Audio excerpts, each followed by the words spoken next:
this lesson is to organize data in tables and graphs. Choose a table or graph to display the data. Bar graphs, line graphs, and circle graphs can be used to present data in a visual way. A bar graph displays data with vertical or horizontal bars. Bar graphs are a good way to display data that can be organized into categories. Using a bar graph, you can quickly compare the categories. Use the graph to answer each question. You can see there's a bar graph to the left with casserole orders, casserole being on the y-axis and orders being on the x-axis, and then there's the different types of casseroles. A, which casserole was ordered the most? So you look for the longest bar indicating that it had the most orders, and it would be lasagna. About how many total orders were placed. You would estimate what each bar is going to and add them together, and you would get about 180.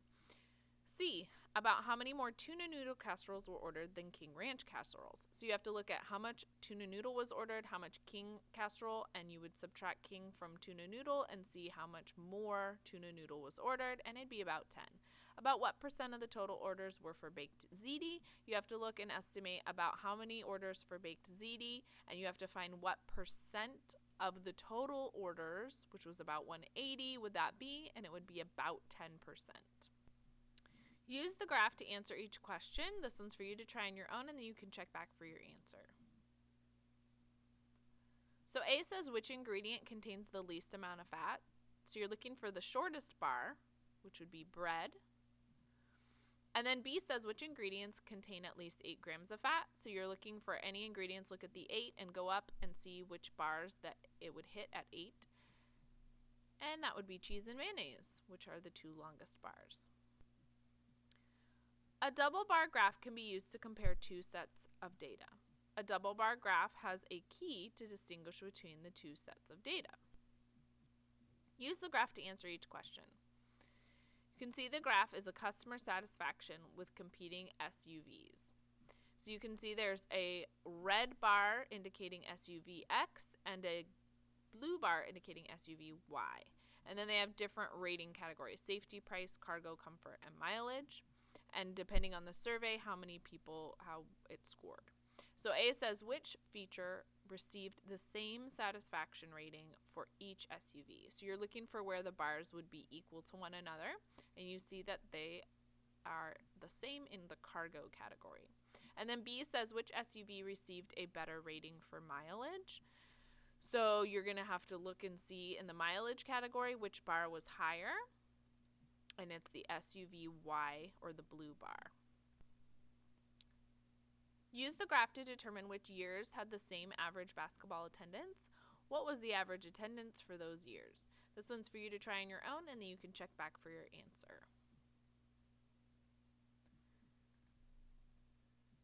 So it says to find the orange bars that are approximately the same. So you're going to look and see which ones are about the same. And that would be 2001, 2002, and 2005. Those orange bars are about the same height. So the average, if you added them together and then divided by 3, is about 13,000. A line graph displays data using line segments. Line graphs are a good way to display data that changes over a period of time. Use the graph to answer each question. You can see that this is a line graph representing percent humidity. The percent is on the y-axis and time is on the x-axis. A, at what time was the humidity the lowest? So you're going to see at which point was the graph at the lowest. And it would be at 4 a.m.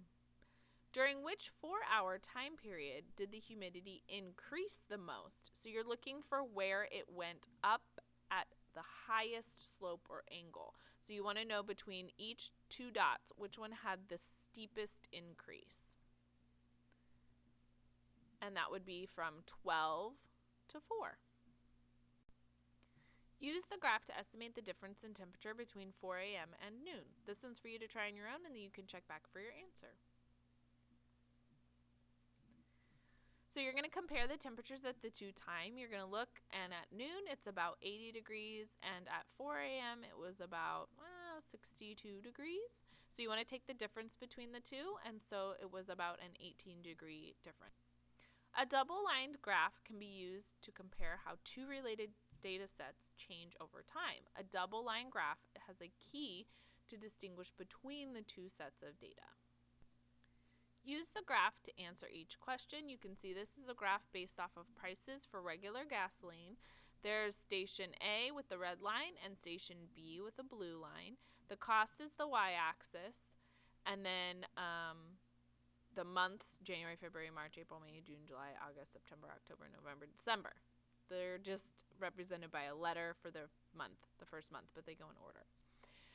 A, in which month did the station A charge more than station B? So you have to look and see where did the station A line, which is red, go above the station B line, which was blue.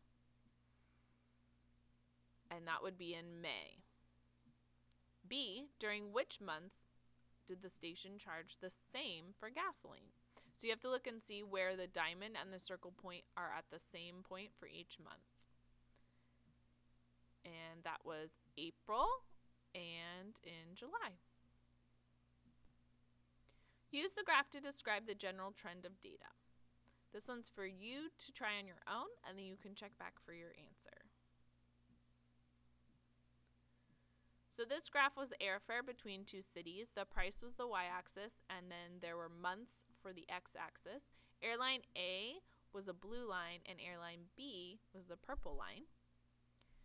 So the price increased from January through July or August, and then the prices decreased through November. That's the general trends of the line. A circle graph shows parts of a whole. The entire circle represents 100% of the data, and each sector represents a percent of the total. Circle graphs are good for comparing each category of data to the whole set. Use the graph to answer the question. This is a circle graph about a punch recipe. You can see in green that half of the circle, 50%, is ginger ale of the punch recipe. And then for the blue triangle, lemon sherbet is 12.5%. And the red triangle, pineapple juice, is 12.5%. And then 25% is orange juice. Which ingredients are present in equal amounts? So we would look for the same size sectors, and that would be the lemon sherbet and the pineapple juice. Use the graph to determine what percent of the fruit salad is cantaloupe. This one's for you to try on your own, and then you can check back for your answer. So this is the fruit salad recipe. You can see that the cantaloupe is 2 1/2 cups. So you're going to find the cups of cantaloupe and divide that into the total amount of cups of fruit. So you have to add up how much fruit there is total, and then you're going to divide 2 1/2 cups or 2.5 cups by the total amount of cups. So 2.5 cups by 8 cups equals 0.3125 or 31.25%. Remember to change the decimal into a percent. You move it 2 places to the right. The sections of a circle graph are called sectors. Use the given data to make a graph. Explain why you chose that type of graph. This is information about flowers. Roses, 6. Lilies, 4. Agapanthus, 6. Peonies, 3. A bar graph is good for displaying categories that do not make up a whole. So step 1, you could choose the appropriate scale and interval. The scale must include all of the data values. The scale is separated into equal parts called interval. Step 2, use the data to determine the lengths of the bars. Draw bars of equal width. The bars should not touch. Step 3, title the graph and label the horizontal and vertical scales. So we would put the type of flower for the y-axis and the number of flowers for the x-axis. You can see that each bar represents the amount given to us in the table of each type of flower.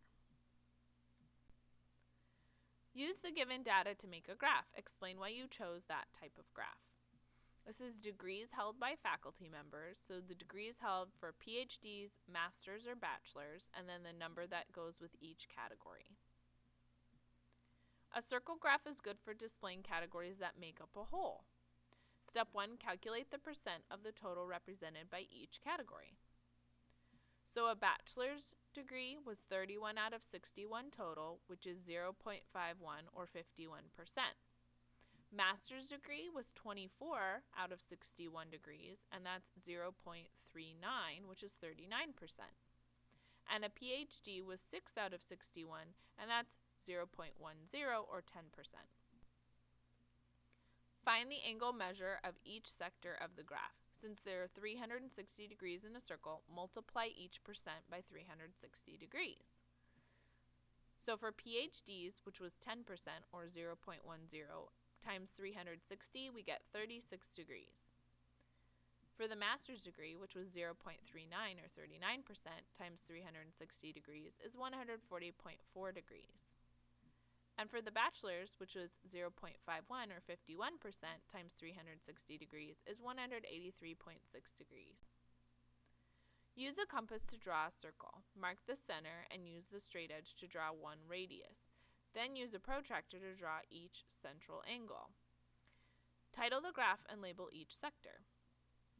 So you can see here that the circle is represented by bachelor's, master's, and PhDs.